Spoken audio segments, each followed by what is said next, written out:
اور جتنوں کی چیخ اور پکار کی آواز ہے جبکہ وہ جنے کے قریب زندگی آئی ہمیں یہ مسئلہ کہتا ہے ایسا محسوس ہو رہا تھا کہ خیمے میں اس کی کوئی قیمتی چیز ہے خیمہ جل رہا تھا کہ بیوی محترمانہ حالت کے ساتھ در خیمہ پر جاتی ہے اور پھر پیچھے آ جاتی ہے اور ایک مرتبہ پورے حوصلے کے ساتھ یا علی مدد کہہ کے مرتبہ خیمے میں داخل ہوئی اندر تو داخل ہوئی تو عجیب منظر تھا ایک بیمار مشکل عالم میں پڑا ہوا تھا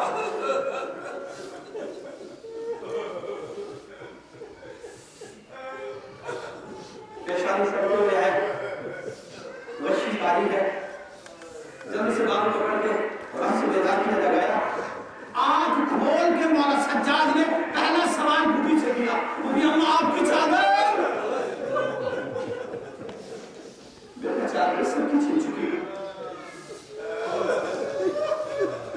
تم امام وقت ہو اس وقت بھوٹی تمہارے پاس اس لیے ایک سوال کرنے کے لیے آئی ہے اب بھوٹی کے سوال کا جواب دے دو تم صاحب شریعت ہو اس وقت باری سے امام ہو اپنی بھوٹی کے سوال کا جواب دے دو اتنا بتا دو کہ ہم خیمے میں جنگ میں مر جائیں یا بات نہ کر جائیں لڑ گیا سندر کو سندر گیا امام تو بھی ہمارا جان کو بچانا اور اسمان کو بھاگی ہے جنگ میں خیمے سے باہر نکلی اب علی کی جن پہ نکلی تو عجیب منظر ہے عزاداروں جب داخل ہوئی تھی تو تنہا تھی جب جنگ کے خیمے سے نکل رہی ہے تو تنہا نہیں ہے بلکہ اپنی پشت پہ بیمار کو لا دے یہ کوئی بیمار نہیں ہے یہ نسل اسماعیل ہے اسے جنگے ہوئے خیمے سے بچا کے علی کی لاڈلی باہر لا رہی ہے اب بکھری ہوئی لاشوں کی طرف دیکھ کے کہہ رہی ہے چلتا ہے کھانا ہے خاتون جنا دیکھ تو لو ارے ان سلگتے ہوئے خیموں کا دعا دیکھ تو لو پائے عابد میں ہے زنجیریں گرا دیکھ تو لو مجھتے باہر میں یہ دروں کے نشان ہے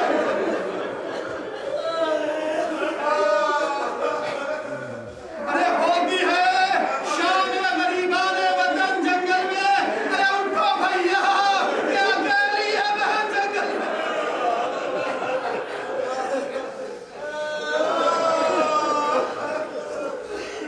کون کر رہ گئی جو بند پیغمبر کی صدا سن کے آواز کوئی چاہنے والا نہ اٹھا دوڑی مختل کی طرف بند شہے اوپر کشار کہ دلی ہائے شہیدوں کو ختم لگے ارے پہنچی مختل میں تو کس طرح کہوں کیا دیکھا رون دے گھوڑوں سے شہید کو دوچت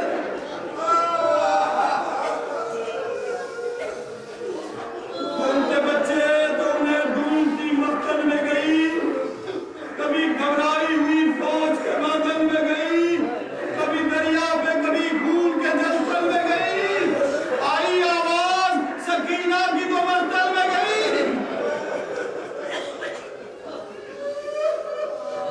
ارے مل گئے سب تو اب اشکوں کو پیے بیٹھی ہے اپنے سائے میں یتیموں کو لیے آگ میں نیلے کتی لیے بہت پیاس کبھی اس لاش کے پاس کبھی اس لاش کے پاس کبھی خیمے میں عابد کی جٹائی کے قریب کبھی دریا پہ عباس کے لاشے کے قریب کبھی کہتی ہے کہ اکبر گئے مارے عباس تم کو نیند آ گئی دریا کے کنارے تیرے گزری ہوئی بہن شام غریبہ کا سناٹا چلے ہوئے قیام اور حش میں پڑے ہوئے یتیم بچے ٹوٹا ہوا نیزہ دیکھتی ہے کہ کوئی چلا آ رہا آگے بڑی آنے والے ہمارا سب کچھ لٹ چکا ہمارا سب کچھ لٹ چکا ہے اگر تجھے لوٹنا ہے تو دن کے اجالے میں آ جاؤ لیکن آنے والا آگے بڑھتا گیا پھر آواز دی آنے والے تجھے نہیں معلوم کہ میں بھی تجھے لیکن آنے